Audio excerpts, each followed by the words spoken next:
আজকে কথা বলবো বায়ুমণ্ডলের স্তরসমূহ নিয়ে, অর্থাৎ বায়ুমণ্ডলে কোন স্তরে কি রয়েছে আজকে আমরা সেগুলো একটু দেখব।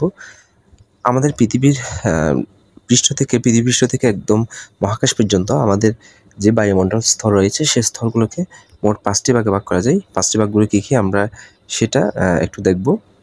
সে 5টি ভাগ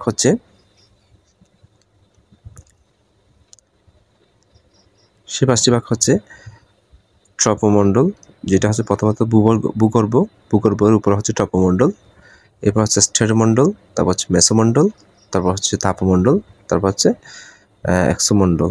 এই মণ্ডল হচ্ছে টোটাল 5টি। এই 5টি ভাগে ভাগ করা যায়। তার মধ্যে হচ্ছে সমমণ্ডল হচ্ছে 3টি, আর 2টি হচ্ছে বিষমমণ্ডল। এভাবে ভাগ করা যায়। এখন কত কিলোমিটার সেতু একটা দেওয়া আছে, 10 কিলোমিটার দূরে এটা হচ্ছে ট্রপোমণ্ডল, 50 কিলোমিটার পর্যন্ত এটা হচ্ছে স্ট্র্যাটোমণ্ডল, আর 40 কিলোমিটার এটা পর্যন্ত হচ্ছে মেসোমণ্ডল, 700 কিলোমিটার পর্যন্ত হচ্ছে তাপমণ্ডল, 10,000 কিলোমিটার পর্যন্ত হচ্ছে এক্সোমণ্ডল।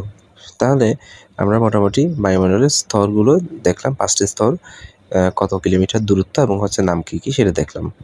এখন আমরা দেখব হচ্ছে বায়ুমণ্ডলের যে স্তরগুলোতে কোন স্তরে কী রয়েছে সেটা আমরা একটু দেখি।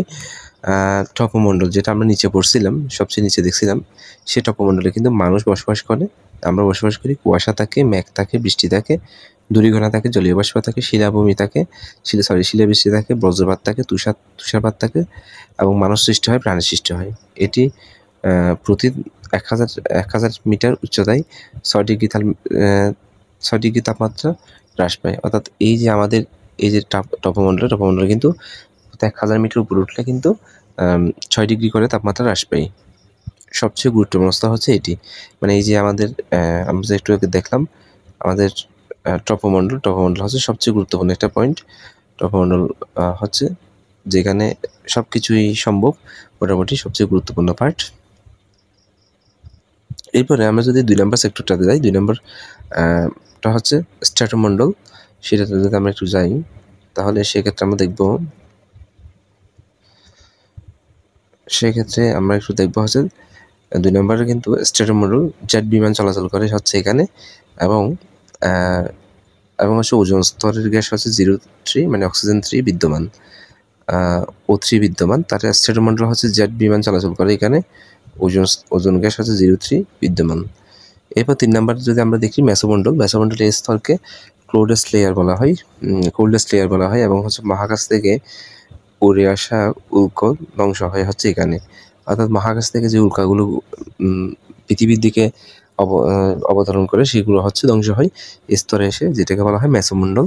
এরপর আমরা দেখব তাপমণ্ডল হচ্ছে উল্কা ও কর্মিক হচ্ছে কণার সন্ধান পাওয়া যায় এখানে তাপমণ্ডল।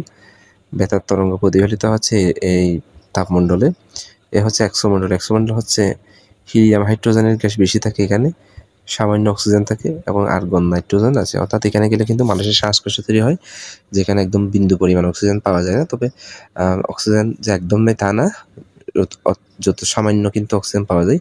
আর্গন নাইট্রোজেনও আছে এই স্তরে। তাহলে এক্সোমণ্ডল হচ্ছে আমরা দেখলাম এক্সোমণ্ডল সর্বশেষ স্তর। তাহলে আমরা যদি ওভারঅল দেখি, এই 5টি স্তরে কিন্তু এই মহাকাশ পর্যন্ত, আমাদের পৃথিবী পৃষ্ঠ থেকে মহাকাশ পর্যন্ত রয়েছে। ধন্যবাদ।